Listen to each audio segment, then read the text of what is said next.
A una nueva sesión del curso de Química General de la Universidad Autónoma Metropolitana. En la sesión de hoy vamos a abordar de forma muy superficial algunas características que tienen que ver con el sistema periódico, ¿sí? Con la organización periódica de los elementos, ¿de acuerdo? Vamos a dar una serie de características muy superficiales y conforme vayamos avanzando en el curso volveré, sí, y retornaremos un poco a profundizar en algunas de las características de la tabla periódica, ¿de acuerdo? Bien.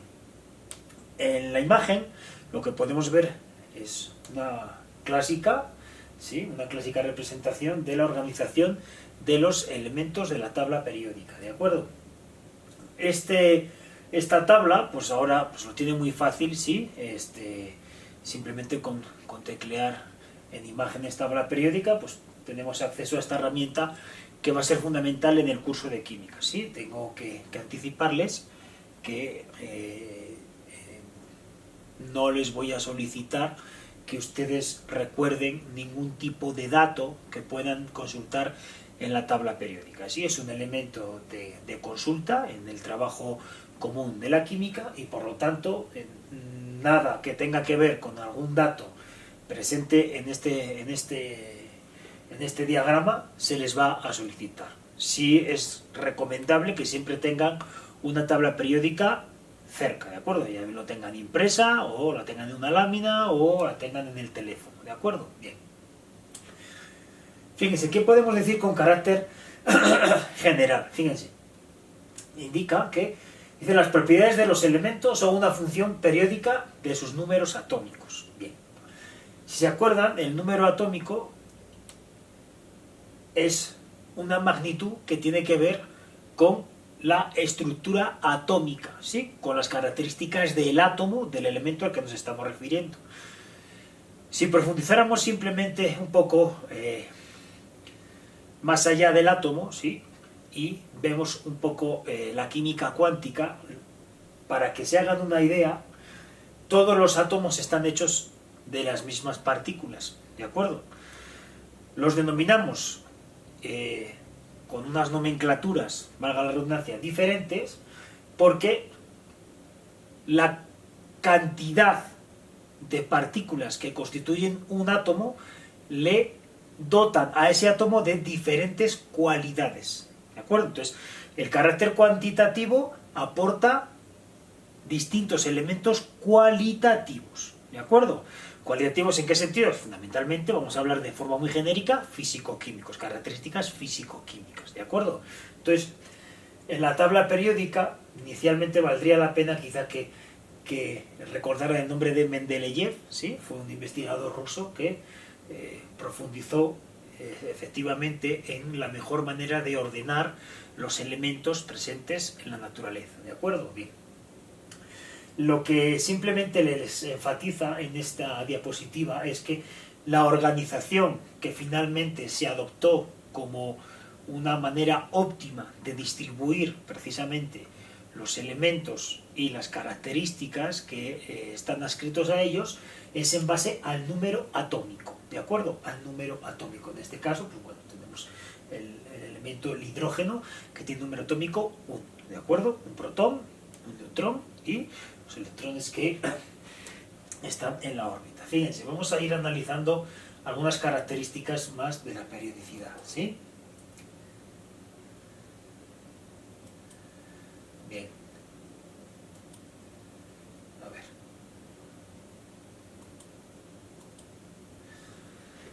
Fíjense, dice que actualmente la tabla periódica se conoce como tabla periódica larga, ¿de acuerdo? Tabla periódica larga.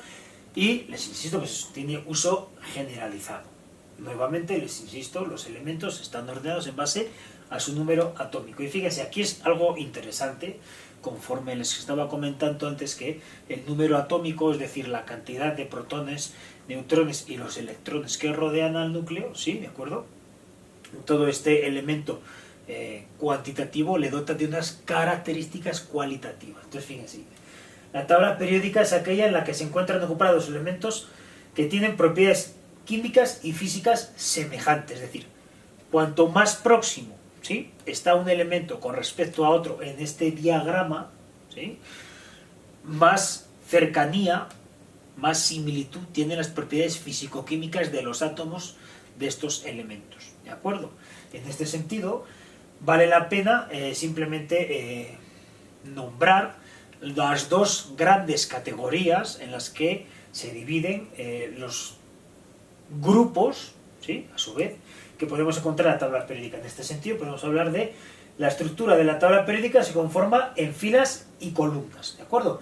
Desde el punto de vista horizontal hablaremos de periodos. Ahora veremos algunas características de los periodos.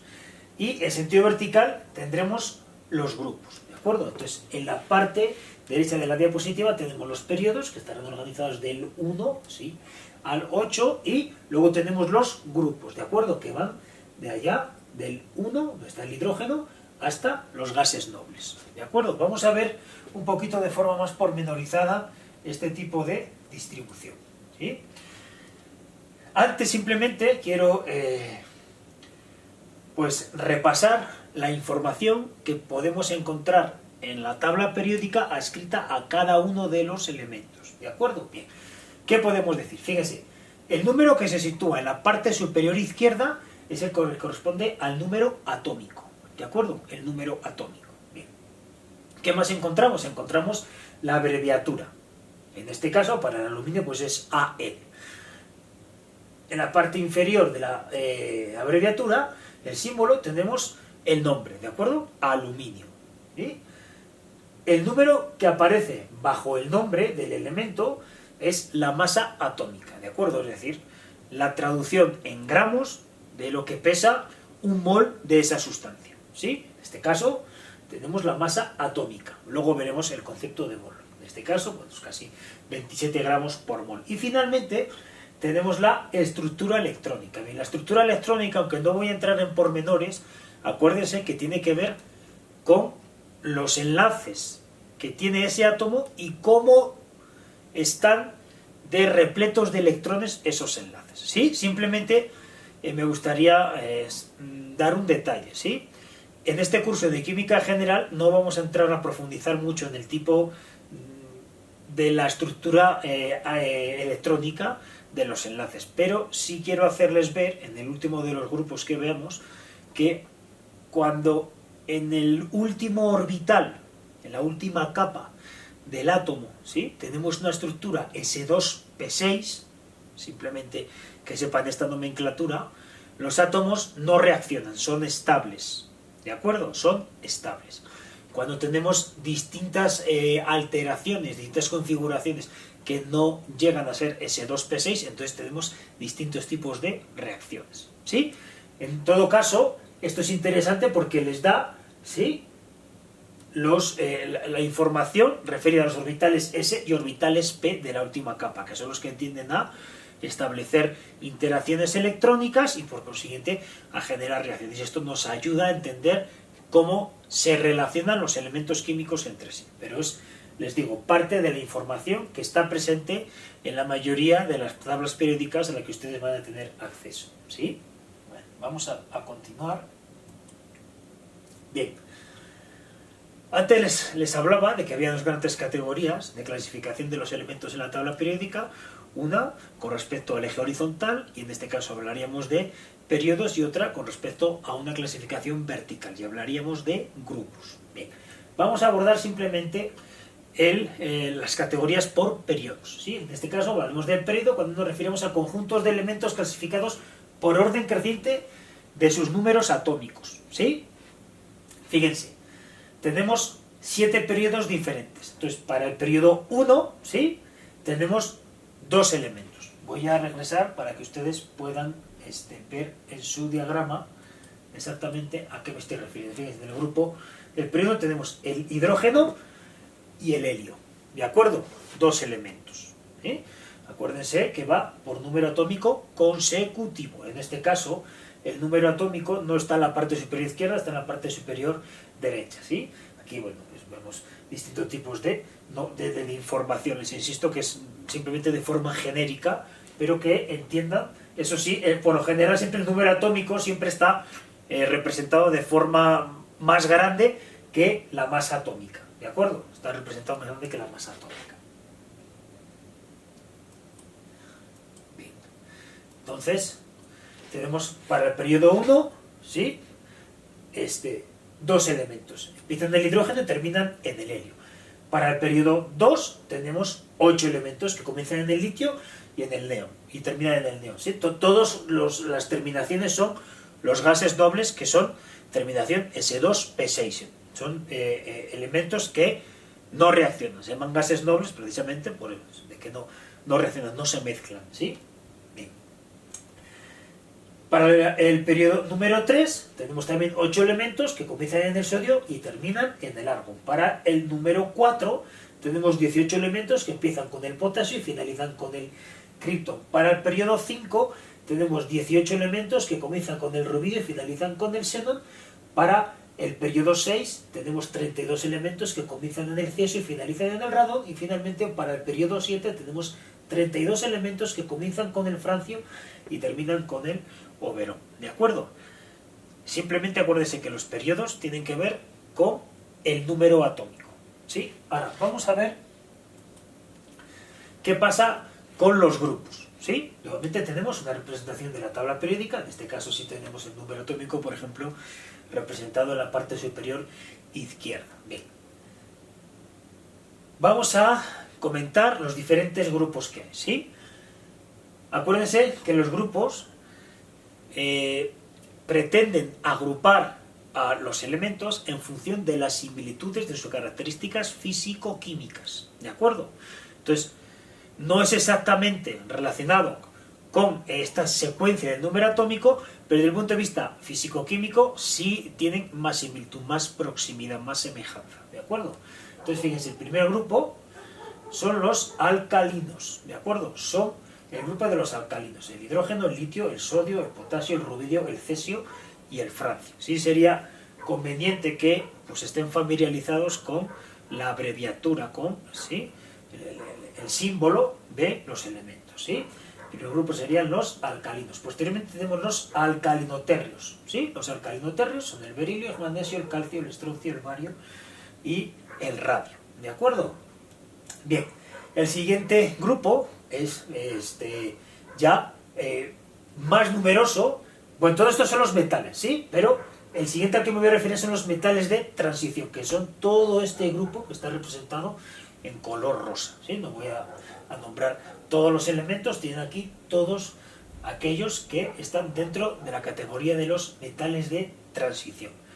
¿Qué más tenemos? Tenemos los metales de post-transición, que son aquellos que están representados en esta tonalidad entre verde y azul pálido, ¿de acuerdo? El aluminio, el galio, el indio, el escandio, el titanio, el plomo, ¿de acuerdo? Bueno, estos serían los metales de post-transición. ¿Qué más tenemos? Tenemos todos estos grupos, los lantánidos y los actínidos, ¿sí? Son átomos muy grandes, ¿de acuerdo? Son átomos muy grandes. Luego hablaremos del radioatómico. Pero estos son los átomos más grandes, el número atómico más grande.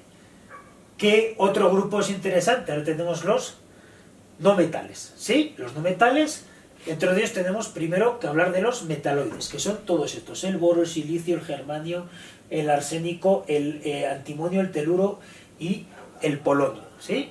Otro grupo interesante son otros no metales, ¿sí? Otros no metales: el carbono, el nitrógeno, el oxígeno, el fósforo, el azufre y el selenio. De particular relevancia son los que están representados en esta tonalidad verde clara, porque están muy presentes en toda la parte de la química asociada a la vida, la bioquímica, ¿de acuerdo?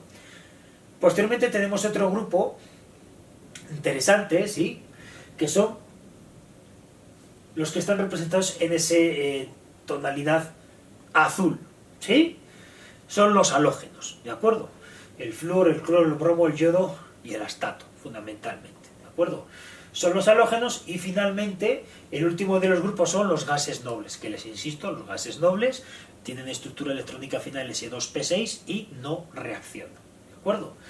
Esto es un grupo interesante. Por ejemplo, una de las razones, ¿sí?, por las que se utilizan gases nobles es precisamente porque a veces facilita trabajar con este tipo de elementos, considerando que no van a reaccionar con otros elementos. ¿Sí? Puede estar presente en reacciones, ¿sí? Anticipando que no van a reaccionar. Y veremos algunos ejemplos a lo largo del curso, ¿sí? Sobre los gases nobles. ¿De acuerdo? Bueno. En esta tabla, por ejemplo, también les da alguna información adicional. Por ejemplo, tendremos el símbolo representado en negrita, ¿sí? Y de color negro, ¿de acuerdo? Cuando el elemento en estado puro está en forma sólida.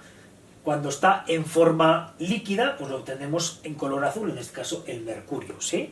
El mercurio, ¿de acuerdo?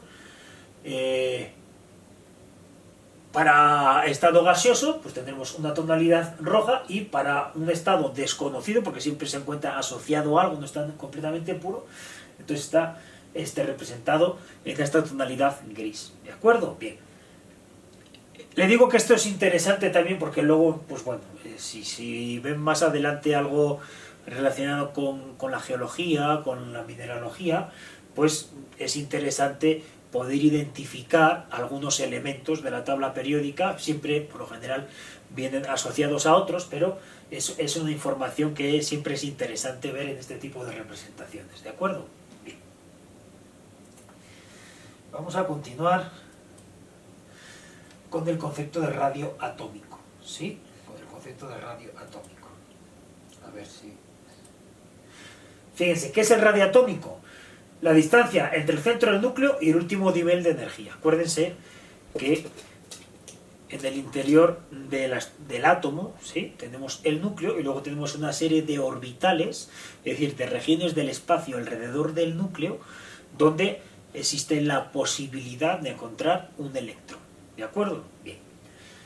En función de qué tan grande, ¿sí?, sea un átomo, pues entonces tendremos distintos niveles distintas magnitudes de radio atómico. En este caso, ¿qué podemos ver? Desde el punto de vista de la organización periódica, vemos que cuanto más hacia abajo y más hacia la izquierda, mayor es el radio atómico. ¿De acuerdo? Mayor es el radio atómico. Lógicamente, los radios atómicos más grandes son los que están presentes en los lantánidos y los actínidos, ¿sí? Son los radios atómicos más grandes. Bueno, es interesante porque, lógicamente, cuando más grande es un átomo, más inestable se vuelve, ¿de acuerdo? Más inestable se vuelve, por lo general.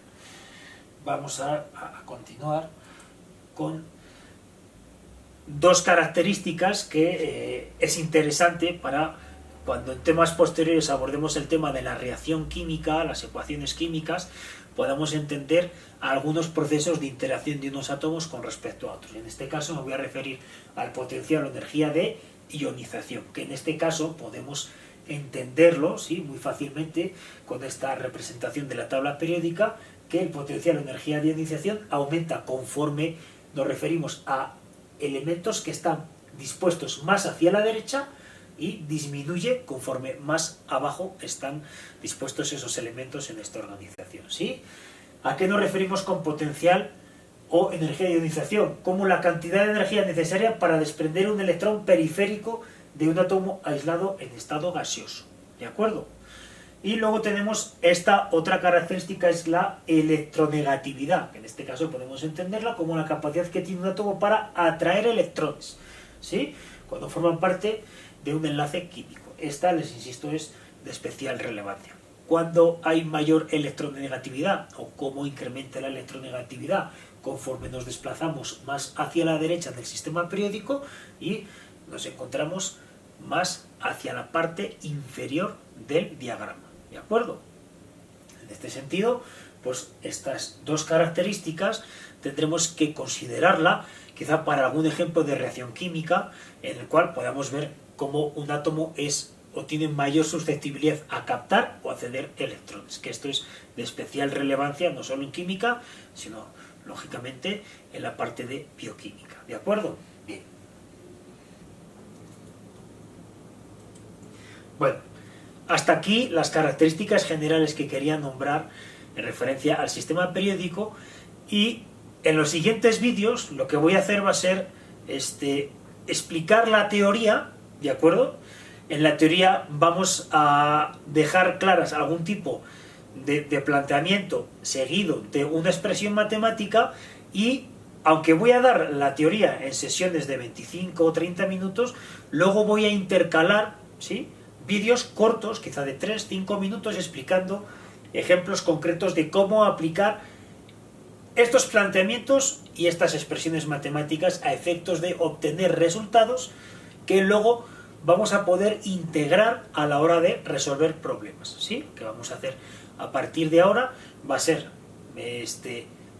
hacer cálculos muy concretos sobre cómo tratar unidades, sobre cómo, yo que sé, por ejemplo, calcular la masa atómica de un compuesto, o determinar el tanto porcentual, o relacionar los gramos con el peso molecular, ¿de acuerdo?